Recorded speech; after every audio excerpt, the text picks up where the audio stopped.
casi siempre la pregunta es, ¿de dónde viene esa fe para que una persona se salve? Y muchos cristianos dicen que la fe para salvarse, pues que Dios se la da a la persona.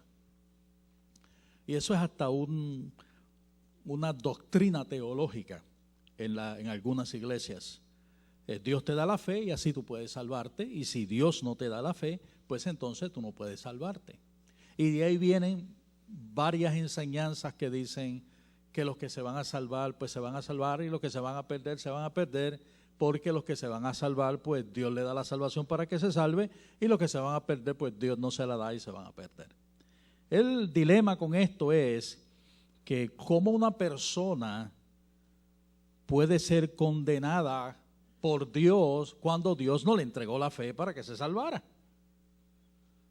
Y entonces, pues, en ese dilema,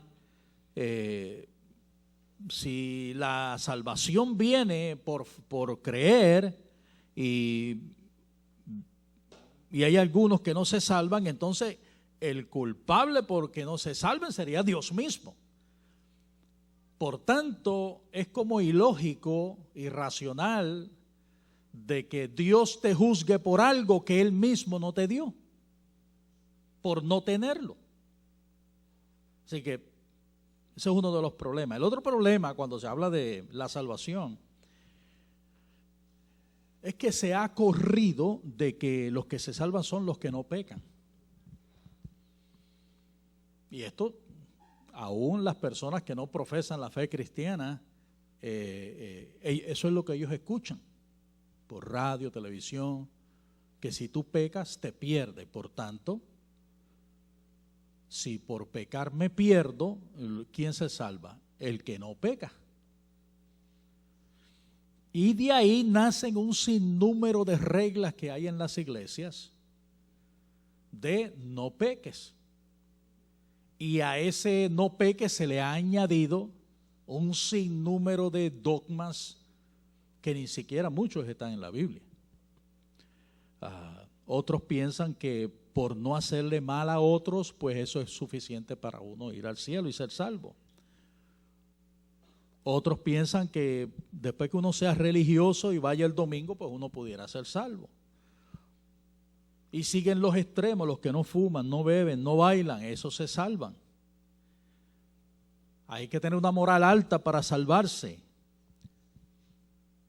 A veces hasta se ha llegado a pensar que usted tiene que pertenecer a cierta denominación o iglesia específica para poder irse al cielo en caso de que muera. Y hay otros que son más extremos, que son más o menos de los que no pecan, que hay que vivir en santidad. Y si tú no vives en santidad, pues tú tampoco te vas a ir con el Señor. Y todo esto es una gama de doctrinas que se han formado acerca de la fe para salvación.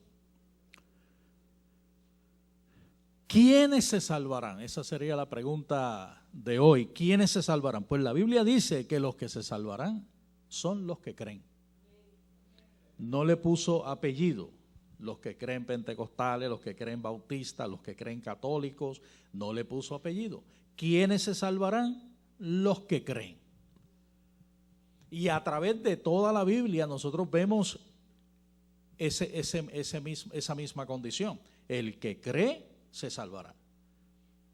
El más famoso pasaje sería Juan 3:16. Y Juan 3:16 lo explica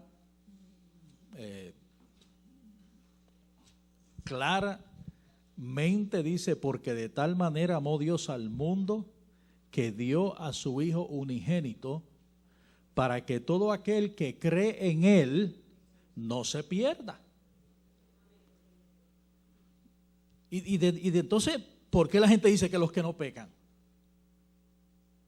Ahí dice que Dios por amor envió a su Hijo, no porque usted califica. Dios no dijo los santos se salvarán.